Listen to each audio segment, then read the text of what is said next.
Civilization, Volume 1, Our Oriental Heritage, Part 2, by Will Durant, continued, Cassette 4, Side 1. Chapter 21, Indian Art. 1. The Minor Arts, the great age of Indian art, its uniqueness, its association with industry, pottery, metal, wood, ivory, jewelry, textiles. Before Indian art, as before every phase of Indian civilization, we stand in humble wonder at its age and its continuity. The ruins of Mohenjo-Daro are not all utilitarian. Among them are limestone bearded men, significantly like Sumerians, terracotta figures of women and animals, beads and other ornaments of carnelian, and jewelry of finely polished gold. One seal shows in bas-relief a bull so vigorously and incisively drawn that the observer almost leaps to the conclusion that art does not progress, but only changes its form. From that time to this, through the vicissitudes of 5,000 years, India has been creating its peculiar type of beauty in 100 arts. The record is broken and incomplete, not because India ever rested, but because war and the idol-smashing ecstasies of Moslems destroyed uncounted masterpieces of building and statuary, and poverty neglected the preservation of others. We shall find it difficult to enjoy this art at first sight. Its music will seem weird, its painting obscure, its architecture confused, its sculpture grotesque. We shall have to remind ourselves at every step that our tastes are the fallible product of our local and limited traditions and environments, and that we do ourselves and foreign nations injustice when we judge them or their arts by standards and purposes natural to our life and alien to their own. In India, the artist had not yet been separated from the artisan, making art artificial and work a drudgery. As in our Middle Ages, so in the India that died at Plassey, every mature workman was a craftsman, giving form and personality to the product of his skill and taste. Even today, when factories replace handicrafts and craftsmen degenerate into hands, the stalls and shops of every Hindu town show squatting artisans beating metal, molding jewelry, drawing designs, weaving delicate shawls and embroideries, or carving ivory and wood. Probably no other nation known to us has ever had so exuberant a variety of arts. Strange to say, pottery failed to rise from an industry to an art in India. Caste rules put so many limitations upon the repeated use of the same dish that there was small incentive to adorn with beauty the frail and transient earthenware that came so rapidly from the potter's hand. If the vessel was to be made of some precious metal, then artistry could spend itself upon it without stint. Witness the Tanjore silver vase in the Victoria Institute at Madras, or the gold beetle dish of Kandy. Brass was hammered into an endless variety of lamps, bowls, and containers. A black alloy, bidri, of zinc was often used for boxes, basins, and trays, and one metal was inlaid or overlaid upon another or encrusted with silver or gold. Wood was carved with a profusion of plant and animal forms. Ivory was cut into everything from deities to dice. Doors and other objects of wood were inlaid with it, and dainty receptacles were made of it for cosmetics and perfumes. Jewelry abounded, and was worn by rich and poor as ornament or hoard. Jaipur excelled in firing enamel colors upon a gold background. Clasps, beads, pendants, knives, and combs were molded into tasteful shapes with floral, animal, or theological designs. One Brahmin pendant harbors in its tiny space 100 gods. Textiles were woven with an artistry never since excelled. From the days of Caesar to our own, the fabrics of India have been prized by all the world. Sometimes, by the subtlest and most painstaking of pre-calculated measurements, every thread of warp and woof was dyed before being placed upon the loom. The design appeared as the weaving progressed and was identical on either side. From homespun khadar to complex brocades flaming with gold, from picturesque pajamas to the invisibly seamed shawls of Kashmir, every garment woven in India has a beauty that comes only of a very ancient, and now almost instinctive, art. 2. Music. A concert in India, music and the dance, musicians, scale and forms, themes, music and philosophy. An American traveler, permitted to intrude upon a concert in Madras, found an audience of some 200 Hindus, apparently all Brahmins, seated some on benches, some on a carpeted floor, listening intently to a small ensemble beside which our orchestral mobs would have seemed designed to make themselves heard on the moon. The instruments were unfamiliar to the visitor, and to his provincial eye they looked like the strange and abnormal products of some neglected garden. There were drums of many shapes and sizes, ornate flutes and serpentine horns, and a variety of strings. Most of these pieces were wrought with minute workmanship, and some were studded with gems. One drum, the mridanga, was formed like a small barrel. Both ends were covered with a parchment whose pitch was changed by tightening or loosening it with little leather thongs. One parchment head had been treated with manganese dust, boiled rice, and tamarind juice in order to elicit from it a peculiar tone. The drummer used only his hands, sometimes the palm, sometimes the fingers, sometimes the merest fingertips. Another player had a tambura, or lute, whose 4 long strings were sounded continuously as a deep and quiet background for the melody. One instrument, the vina, was especially sensitive and eloquent. Its strings, stretched over a slender metal plate from a parchment-covered drum of wood at one end to a resounding hollow gourd at the other, were kept vibrating with a plectrum, while the player's left hand etched in the melody with fingers moving deftly from string to string. The visitor listened humbly and understood nothing. Music in India has a history of at least 3,000 years. The Vedic hymns, like all Hindu poetry, were written to be sung. Poetry and song, music and dance were made one art in the ancient ritual. The Hindu dance, which to the beam in the Occidental eye seems as voluptuous and obscene as Western dancing seems to Hindus, has been, through the greater part of Indian history, a form of religious worship, a display of beauty and motion and rhythm for the honor and edification of the gods. Only in modern times have the Devadasis emerged from the temples in great number to entertain the secular and profane. To the Hindu, these dances were no mere display of flesh. They were, in one aspect, an imitation of the rhythms and processes of the universe. Shiva himself was the god of the dance, and the dance of Shiva symbolized the very movement of the world. Musicians, singers, and dancers, like all artists in India, belonged to the lowest castes. The Brahmin might like to sing in private and accompany himself on a veena or another stringed instrument.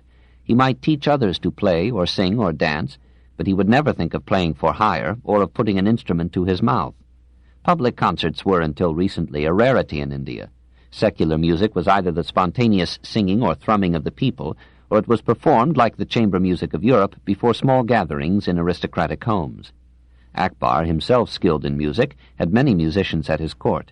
One of his singers, Tansen, became popular and wealthy and died of drink at the age of 34. There were no amateurs, there were only professionals. Music was not taught as a social accomplishment, and children were not beaten into Beethovens. The function of the public was not to play poorly, but to listen well. For listening to music in India is itself an art, and requires long training of ear and soul. The words may be no more intelligible to the Westerner than the words of the operas which he feels it his class duty to enjoy. They range, as everywhere, about the 2 subjects of religion and love, but the words are of little moment in Hindu music, and the singer, as in our most advanced literature, often replaces them with meaningless syllables. The music is written in scales more subtle and minute than ours. To our scale of 12 tones it adds 10 microtones, making a scale of 22 quarter tones in all. Hindu music may be written in a notation composed of Sanskrit letters. Usually it is neither written nor read, but is passed down by ear from generation to generation, or from composer to learner.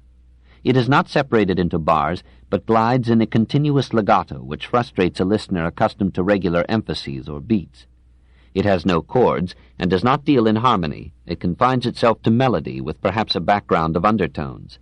In this sense it is much simpler and more primitive than European music, while it is more complex in scale and rhythm.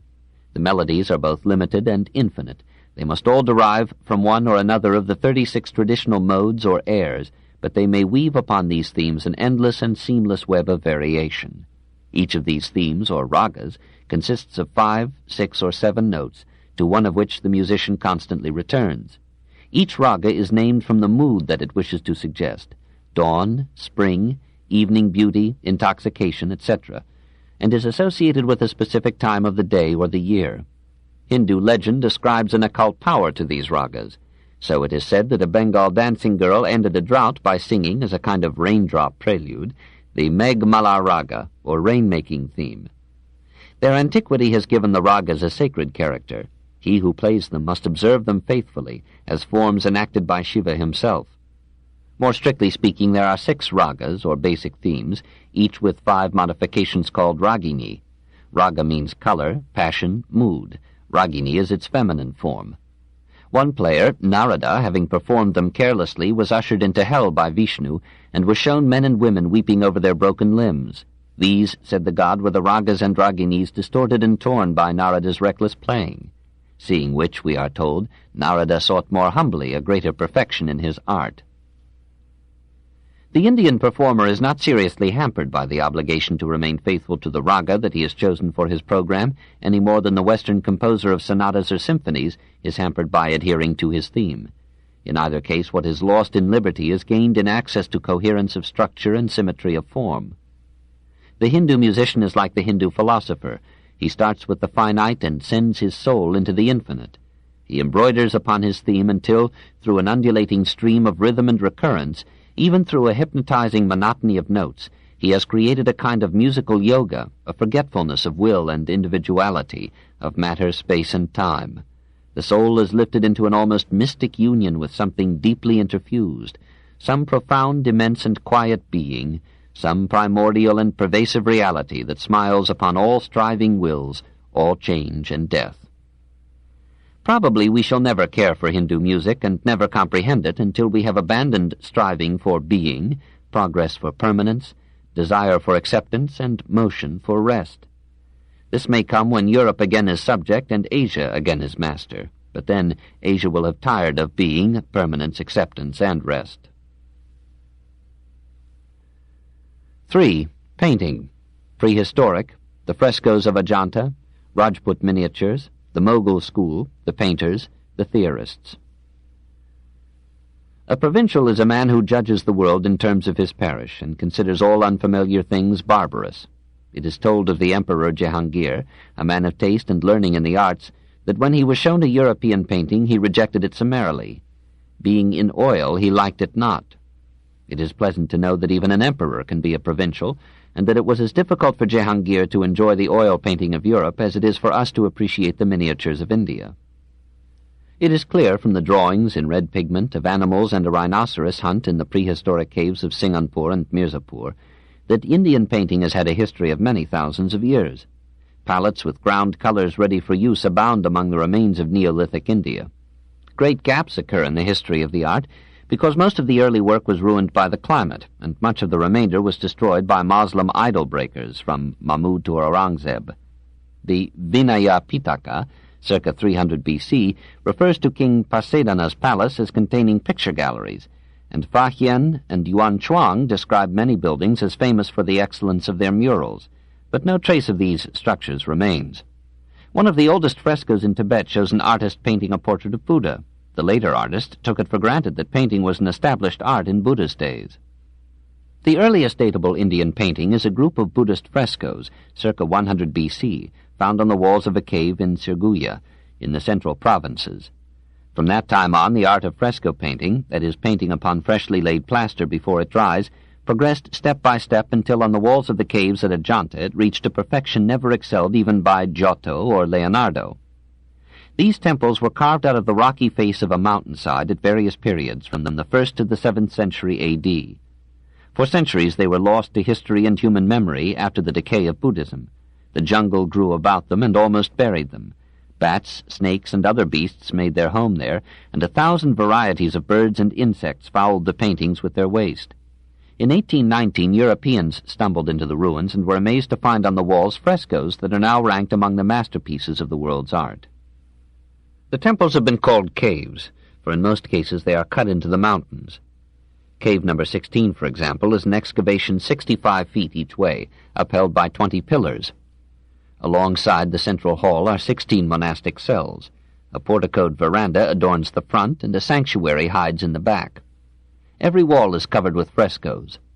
In 1879, 16 of the 29 temples contained paintings. By 1910, the frescoes in 10 of these 16 had been destroyed by exposure, and those in the remaining 6 had been mutilated by inept attempts at restoration. Once these frescoes were brilliant with red, green, blue, and purple pigments. Nothing survives of the colors now except low-toned and blackened surfaces. Some of the paintings, thus obscured by time and ignorance, seem coarse and grotesque to us, who cannot read the Buddhist legends with Buddhist hearts. Others are at once powerful and graceful, a revelation of the skill of craftsmen whose names perished long before their work. Despite these depredations, Cave 1 is still rich in masterpieces. Here on one wall is, probably, a bodhisattva, a Buddhist saint entitled to nirvana but choosing instead repeated rebirths in order to minister to men. Never has the sadness of understanding been more profoundly portrayed. One wonders which is finer or deeper, this or Leonardo's kindred study of the head of Christ. On another wall of the same temple is a study of Shiva and his wife Parvati, dressed in jewelry. Nearby is a painting of 4 deer, tender with the Buddhist sympathy for animals, and on the ceiling is a design still alive with delicately drawn flowers and fowl. On a wall of Cave 17 is a graceful representation, now half destroyed, of the god Vishnu, with his retinue, flying down from heaven to attend some event in the life of Buddha. On another wall is a schematic but colorful portrait of a princess and her maids. Mingled with these chefs d'oeuvre are crowded frescoes of apparently poor workmanship, describing the youth, flight, and temptation of Buddha. But we cannot judge these works in their original form from what survives of them today, and doubtless there are clues to their appreciation that are not revealed to alien souls. Even the Occidental, however, can admire the nobility of the subject, the majestic scope of the plan, the unity of the composition, the clearness, simplicity, and decisiveness of the line, and, among many details, the astonishing perfection of that bane of all artists, the hands. Imagination can picture the artist-priests who prayed in these cells, and perhaps painted these walls and ceilings with fond and pious art while Europe lay buried in her early medieval darkness. Here at Ajanta, religious devotion fused architecture, sculpture, and painting into a happy unity, and produced one of the sovereign monuments of Hindu art. When their temples were closed or destroyed by Huns and Moslems, the Hindus turned their pictorial skill to lesser forms. Among the Rajputs, a school of painters arose who recorded in delicate miniatures the episodes of the Mahabharata and the Ramayana, and the heroic deeds of the Rajputana chieftains.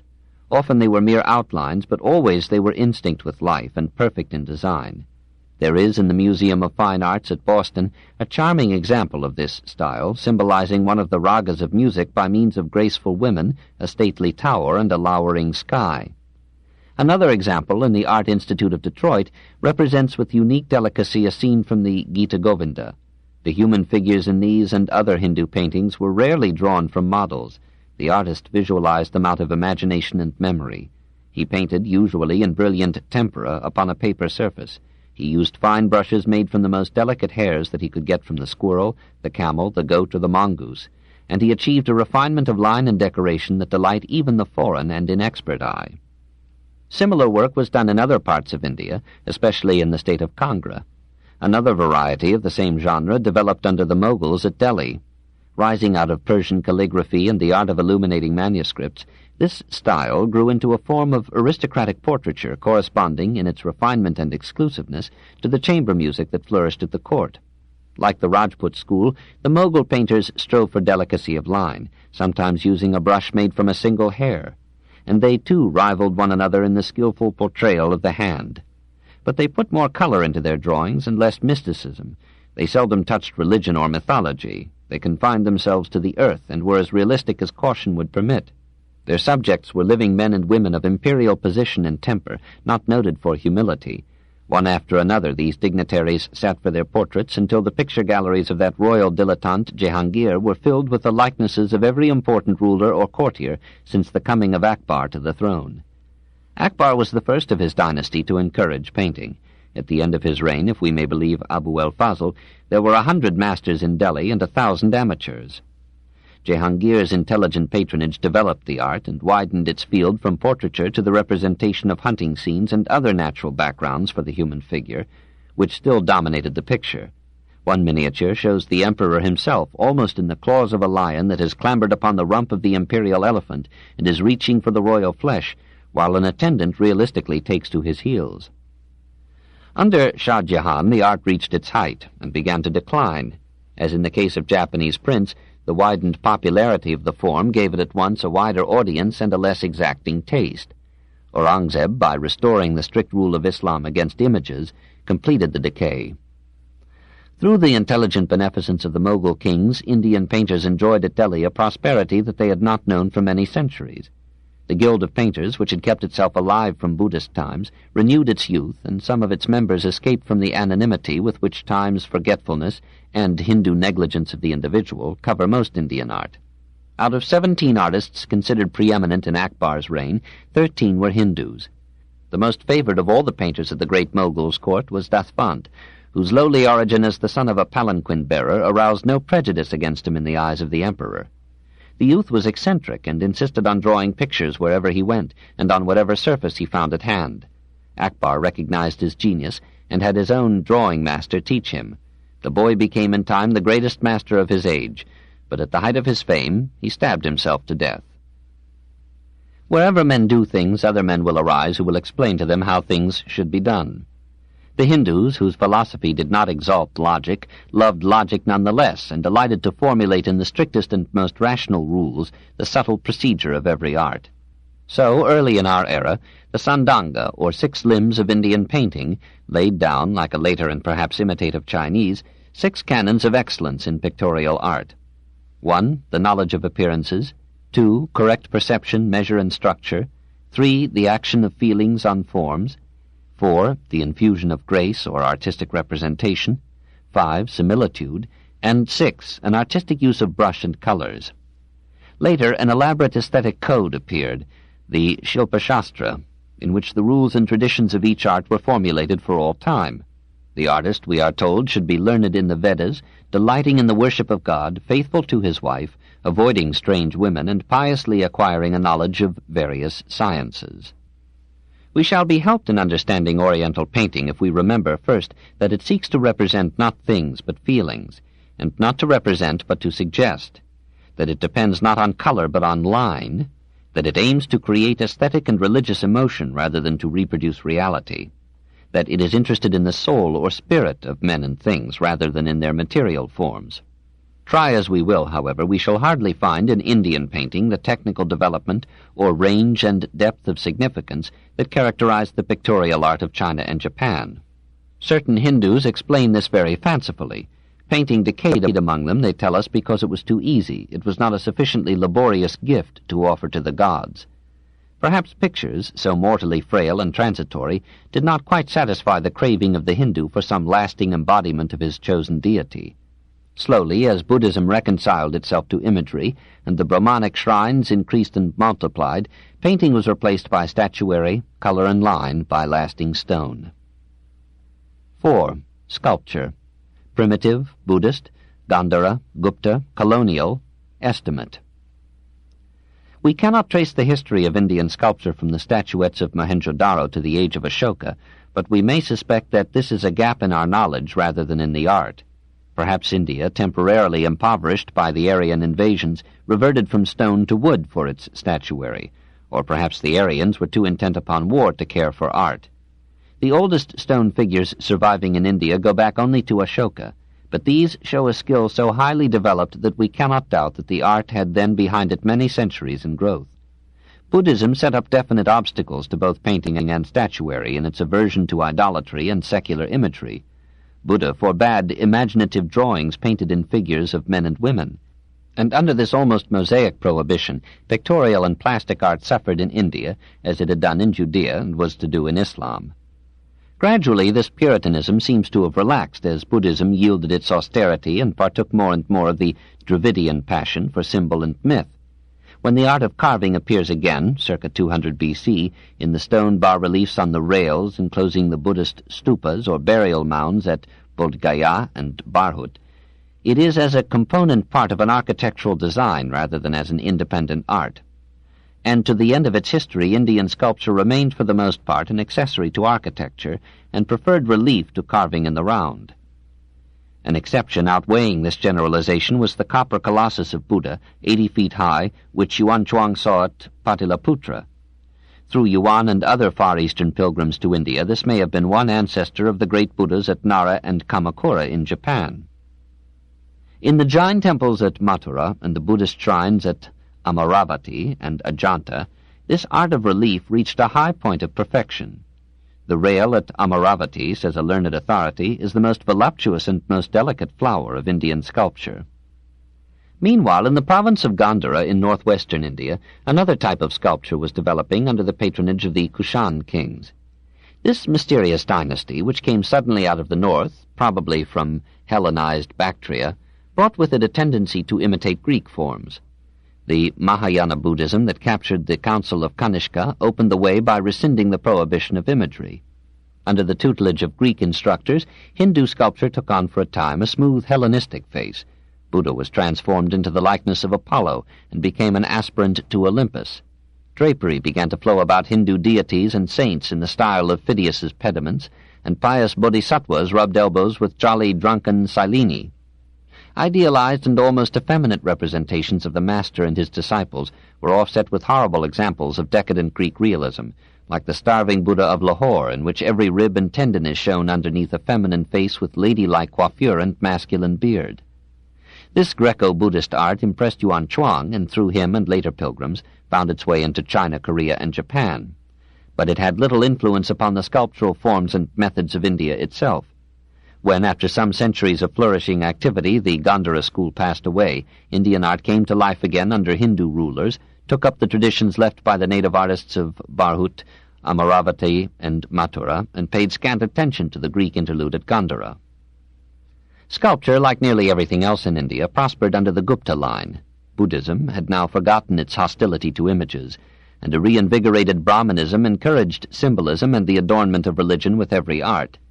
The Mathura Museum holds a highly finished stone Buddha with meditative eyes, sensual lips, too graceful a form, and clumsy cubist feet. The Sarnath Museum has another stone Buddha in the seated pose that was destined to dominate Buddhist sculpture. Here the effect of peaceful contemplation and a pious kindliness is perfectly revealed. At Karachi is a small bronze Brahma, scandalously like Voltaire. Everywhere in India, in the millennium before the coming of the Moslems, the art of the sculptor, though limited as well as inspired by its subservience to architecture and religion, produced masterpieces. The pretty statue of Vishnu from Sultanpur, the finely chiseled statue of Padmapani, the gigantic three-faced Shiva, commonly called Trimurti, carved in deep relief in the caves at Elephanta, the almost Praxiteles stone statue worshipped at Nokas as the goddess Rukmini, the graceful dancing Shiva, or Nataraja, cast in bronze by the Chola artisans of Tanjore, the lovely stone deer of Mamallapuram, and the handsome Shiva of Perur. These are evidences of the spread of the carver's art into every province of India. The same motives and methods crossed the frontiers of India proper and produced masterpieces from Turkestan and Cambodia to Java and Ceylon. The student will find examples in the stone head, apparently of a boy, dug up from the sands of Khotan by Sir Aurel Stein's expedition, the head of Buddha from Siam, the Egyptianly fine Harihara of Cambodia, the magnificent bronzes of Java, the Gandhara-like head of Shiva from Prambanam, the supremely beautiful female figure, Prajnaparamita, now in the Leiden Museum, the perfect Bodhisattva in the Glyptotek at Copenhagen, the calm and powerful Buddha, and the finely chiseled Avalokiteshvara, the Lord who looks down with pity upon all men, both from the great Javanese temple of Borobudur, or the massive primitive Buddha and the lovely moonstone doorstep of Anuradhapura in Ceylon. This dull list of works that must have cost the blood of many men in many centuries will suggest the influence of Hindu genius on the cultural colonies of India. We find it hard to like this sculpture at first sight. Only profound and modest minds can leave their environment behind them when they travel. We should have to be Hindus or citizens of those countries that accepted the cultural leadership of India to understand the symbolism of these statues, the complex functions and superhuman powers denoted by these multiple arms and legs, the terrible realism of these fanciful figures, expressing the Hindu sense of supernatural forces, irrationally creative, irrationally fertile, and irrationally destructive. It shocks us to find that everybody in Hindu villages is thin, and everybody in Hindu sculpture is fat. We forget that the statues are mostly of gods who received the first fruits of the land. We are disconcerted on discovering that the Hindus colored their statuary, whereby we reveal our unawareness of the fact that the Greeks did likewise, and that something of the classic nobility of the Phidian deities is due to the accidental disappearance of their paint. We are displeased at the comparative paucity of female figures in the Indian gallery. We mourn over the subjection of women, which this seems to indicate, and never reflect that the cult of the nude female is not the indispensable basis of plastic art, that the profoundest beauty of woman may be more in motherhood than in youth, more in Demeter than in Aphrodite. Or we forget that the sculptor carved not what he dreamed of so much as what the priests laid down, that every art in India belonged to religion rather than to art, and was the handmaiden of theology. Or we take too seriously figures intended by the sculptor to be caricatures, or jests, or ogres, designed to frighten away evil spirits. If we turn away from them in horror, we merely attest the fulfillment of their aim. Nevertheless, the sculpture of India never quite acquired the grace of her literature, or the sublimity of her architecture, or the depth of her philosophy. It mirrored chiefly the confused and uncertain insight of her religions. It excelled the sculpture of China and Japan, but it never equaled the cold perfection of Egyptian statuary, or the living and tempting beauty of Greek marble. To understand even its assumptions, we should have to renew in our hearts the earnest and trusting piety of medieval days. In truth, we ask too much of sculpture as of painting in India. We judge them as if they had been there as here independent arts, when in truth we have artificially isolated them for treatment according to our traditional rubrics and norms. If we could see them as the Hindu knows them, as integrated parts of the unsurpassed architecture of his country, we should have made some modest beginning towards understanding Indian art. 5. Architecture. 1. Hindu architecture. Before Ashoka, Ashokan, Buddhist, Jain, the masterpieces of the north, their destruction, the southern style, monolithic temples, structural temples. Nothing remains of Indian architecture before Ashoka's time. We have the brick ruins of Mohenjo-Daro, but apparently the buildings of Vedic and Buddhist India were of wood, and Ashoka seems to have been the first to use stone for architectural purposes. We hear in the literature of 7-storied structures and of palaces of some magnificence, but not a trace of them survives. Megasthenes describes the imperial residences of Chandragupta as superior to anything in Persia except Persepolis, on whose model they seem to have been designed. This Persian influence persisted till Ashoka's time. It appears in the ground plan of his palace, which corresponded with the hall of 100 columns at Persepolis, and it shows again in the fine pillar of Ashoka at Lauria, crowned with a lion capital. With the conversion of Ashoka to Buddhism, Indian architecture began to throw off this alien influence and to take its inspiration and its symbols from the new religion. The transition is evident in the great capital, which is all that now remains of another Ashokan pillar, at Sarnath. Here, in a composition of astonishing perfection, ranked by Sir John Marshall as equal to anything of its kind in the ancient world, we have 4 powerful lions, standing back to back on guard, and thoroughly Persian in form and countenance. But beneath them is a frieze of well-carved figures, including so Indian a favorite as the elephant, and so Indian a symbol as the Buddhist wheel of the law. And under the frieze is a great stone lotus, formerly mistaken for a Persian bell capital, but now accepted as the most ancient, universal, and characteristic of all the symbols in Indian art. Represented upright, with the petals turned down and the pistil or seed vessel showing, it stood for the womb of the world, or as one of the fairest of nature's manifestations, it served as the throne of a god. The lotus or water lily symbol migrated with Buddhism and permeated the art of China and Japan. A like form, used as a design for windows and doors, became the horseshoe arch of Ashokan vaults and domes, originally derived from the covered wagon curvature of Bengali thatched roofs supported by rods of bent bamboo. The religious architecture of Buddhist days has left us a few ruined temples and a large number of topes and rails. The tope, or stupa, was in early days a burial mound. Under Buddhism it became a memorial shrine, usually housing the relics of a Buddhist saint. Most often the tope took the form of a dome of brick, crowned with a spire, and surrounded with a stone rail carved with bas-reliefs. One of the oldest topes is at Bharhut, but the reliefs there are primitively coarse. The most ornate of the extant rails is at Amaravati. Here 17,000 square feet were covered with minute reliefs of a workmanship so excellent that Ferguson judged this rail to be probably the most remarkable monument in India. The best known of the stupas is the Sanchi tope, one of a group at Bilsa in Bhopal.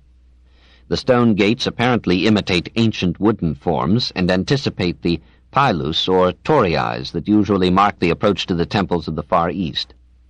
Every foot of space on pillars, capitals, crosspieces, and supports is cut into a wilderness of plant, animal, human, and divine forms. On a pillar of the eastern gateway is a delicate carving of a perennial Buddhist symbol, the Bodhi tree, scene of the Master's enlightenment. On the same gateway, gracefully spanning a bracket, is a sensuous goddess, a yakshi, with heavy limbs, full hips, slim waist, and abounding breasts. While the dead saints slept in the topes, the living monks cut into the mountain rocks temples where they might live in isolation, sloth, and peace, secure from the elements and from the glare and heat of the sun. We may judge the strength of the religious impulse in India by noting that over 1,200 of these cave temples remain of the many thousands that were built in the early centuries of our era, partly for Jains and Brahmins, but mostly for Buddhist communities. Often the entrance of these viharas, or monasteries, was a simple portal in the form of a horseshoe or lotus arch. Sometimes, as at Nasik, it was an ornate facade of strong columns, animal capitals, and patiently carved architrave. Often it was adorned with pillars, stone screens, or porticos of admirable design. The interior included a chaitya, or assembly hall, with colonnades dividing nave from aisles, cells for the monks on either side, and an altar bearing relics at the inner end. The correspondence of this interior with that of Christian churches has suggested a possible influence of Hindu styles upon early Christian architecture. One of the oldest of these cave temples, and perhaps the finest now surviving, is at Karle, between Pune and Bombay.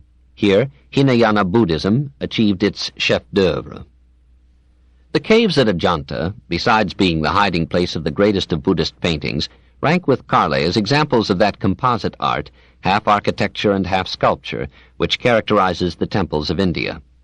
Caves 1 and 2 have spacious assembly halls whose ceilings, cut and painted in sober yet elegant designs, are held up by powerful fluted pillars, square at the base, round at the top, ornamented with flowery bands and crowned with majestic capitals. Cave 19 is distinguished by a facade richly decorated with adipose statuary and complex bas-reliefs.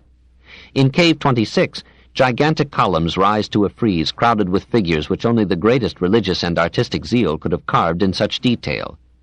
Ajanta can hardly be refused the title of one of the major works in the history of art. Of other Buddhist temples still existing in India, the most impressive is the great tower at Bodh Gaya, significant for its thoroughly Gothic arches, and yet dating apparently back to the 1st century A.D. All in all, the remains of Buddhist architecture are fragmentary, and their glory is more sculptural than structural. A lingering Puritanism perhaps kept them externally forbidding and bare. The Jains gave a more concentrated devotion to architecture, and during the 11th and 12th centuries their temples were the finest in India. They did not create a style of their own, being content to copy at first, as at Ellora, the Buddhist plan of excavating temples in the mountain rocks, then the Vishnu or Shiva type of temples, rising usually in a walled group upon a hill. These, too, were externally simple, but inwardly complex and rich, a happy symbol of the modest life. Piety placed statue after statue of Jain heroes in these shrines, until in the group at Shatrunjaya, Ferguson counted 6,449 figures. The Jain temple at Aihole is built almost in Greek style, with rectangular form, external colonnades, a portico, and a cell or central chamber within. At Khajuraho, Jains, Vaishnavites, and Shivaites, as if to illustrate Hindu tolerance, built in close proximity some 28 temples. Among them, the almost perfect temple of Parshvanath rises in cone upon cone to a majestic height, and shelters on its carved surfaces a veritable city of Jain saints. On Mount Abu, lifted 4,000 feet above the desert, the Jains built many temples, of which 2 survivors, the temples of Vimala and Tejapala, are the greatest achievement of this sect in the field of art. The dome of the Tejapala shrine is one of those overwhelming experiences which doom all writing about art to impotence and futility. The temple of Vimala, built entirely of white marble, is a maze of irregular pillars, joined with fanciful brackets to a more simple carved entablature. Above is a marble dome, too opulent in statuary, but carved into a stone lacework of moving magnificence. Finished, says Ferguson, with a delicacy of detail and appropriateness of ornament which is probably unsurpassed by any similar example to be found anywhere else. Those introduced by the Gothic architects in Henry VII's chapel at Westminster or at Oxford are coarse and clumsy in comparison. In these Jain temples and their contemporaries, we see the transition from the circular form of the Buddhist shrine to the tower style of medieval India. The nave or pillar-enclosed interior of the assembly hall is taken outdoors and made into a mandapam or porch. Behind this is the cell, and above the cell rises in successively receding levels the carved and complicated tower. It was on this plan that the Hindu temples of the north were built. The most impressive of these is the group at Bhuvaneshwara, in the province of Orissa, and the finest of the group is the Rajarani temple erected to Vishnu in the 11th century A.D. It is a gigantic tower formed of juxtaposed semicircular pillars covered with statuary and surmounted by receding layers of stone, the whole inward curving tower ending in a great circular crown and a spire. Nearby is the Lingaraja temple, larger than the Rajarani, but not so beautiful. Nevertheless, every inch of the surface has felt the sculptor's chisel, so that the cost of the carving has been reckoned at 3 times the cost of the structure. The Hindu expressed his piety not merely by the imposing grandeur of his temples, but by their patiently worked detail. Nothing was too good for the god. It would be dull to list without specific description and photographic representation the other masterpieces of Hindu building in the north. And yet no record of Indian civilization could leave unnoticed the temples of Surya at Kanarak and Mudera, the tower of Jagannath Puri, the lovely gateway at Vadnagar, the massive temples of Shashbahu and Telika Mandir at Gwalior, the palace of Rajaman Singh, also at Gwalior, and the Tower of Victory at Chittor. Standing out from the mass are the Shivaite temples at Khajuraho, while in the same city the dome of the porch of the Kanwar Mat temple shows again the masculine strength of Indian architecture and the richness and patience of Indian carving. Even in its ruins, the temple of Shiva at Elephanta, with its massive fluted columns, its mushroom capitals, its unsurpassed reliefs, and its powerful statuary, suggests to us an age of national vigor and artistic skill of which hardly the memory lives today. We shall never be able to do justice to Indian art, for ignorance and fanaticism have destroyed its greatest achievements and have half ruined the rest. At Elephanta, the Portuguese certified their piety by smashing statuary and bas-reliefs in unrestrained barbarity, and almost everywhere in the north the Moslems brought to the ground those triumphs of Indian architecture of the 5th and 6th centuries which tradition ranks as far superior to the later works that arouse our wonder and admiration today. The Moslems decapitated statues and tore them limb from limb. They appropriated for their mosques and in great measure imitated the graceful pillars of the Jain temples. Time and fanaticism joined in the destruction, for the orthodox Hindus abandoned and neglected temples that had been profaned by the touch of alien hands. We may guess at the lost grandeur of North Indian architecture by the powerful edifices that still survive in the south, where Moslem rule entered only in minor degree, and after some habituation to India had softened Mohammedan hatred of Hindu ways. This book is continued at this point on the other side of this cassette. Please reverse or turn the cassette over now.